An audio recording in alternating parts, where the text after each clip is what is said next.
Epilogue. La Rochelle, deprived of the assistance of the English fleet and of the diversion promised by Buckingham, surrendered after a siege of a year.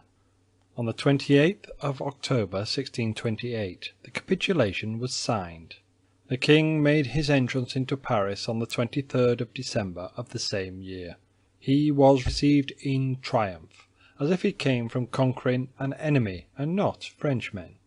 He entered by the Faubourg Saint-Jacques under verdant archers.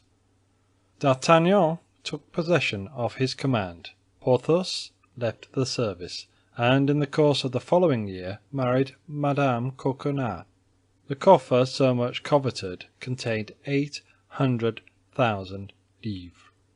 Mousqueton had a magnificent livery, and enjoyed the satisfaction of which he had been ambitious all his life, that of standing behind a gilded carriage.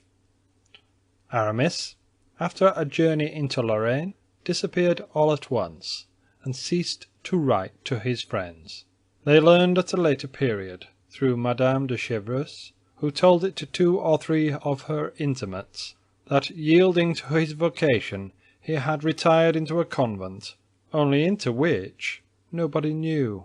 Bazin became a lay brother.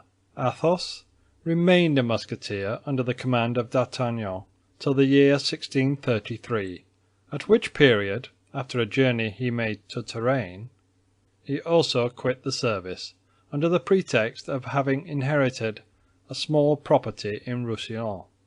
Grimaud followed Athos.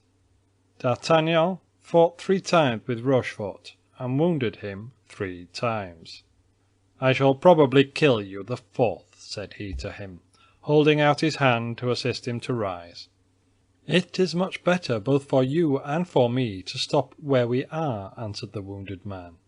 "Corbleu, I am more your friend than you think, for after our first encounter I could, by saying a word to the cardinal, have had your throat cut." They this time embraced heartily, and without retaining any malice. Planchet attained from Rochefort the rank of sergeant in the Piedmont regiment. Monsieur Bonacieux lived on very quietly, wholly ignorant of what had become of his wife, and caring very little about it. One day he had the imprudence to recall himself to the memory of the cardinal. The cardinal had him informed that he would provide for him so that he should never want for anything in the future. In fact, Monsieur Bonacieux, having left his house at 7 o'clock in the evening to go to the Louvre, never appeared again in the Rue des Fossoyeurs. The opinion of those who seemed to be best informed was that he was fed and lodged in some royal castle at the expense of his generous eminence. End of The Three Musketeers by Alexandre Dumas.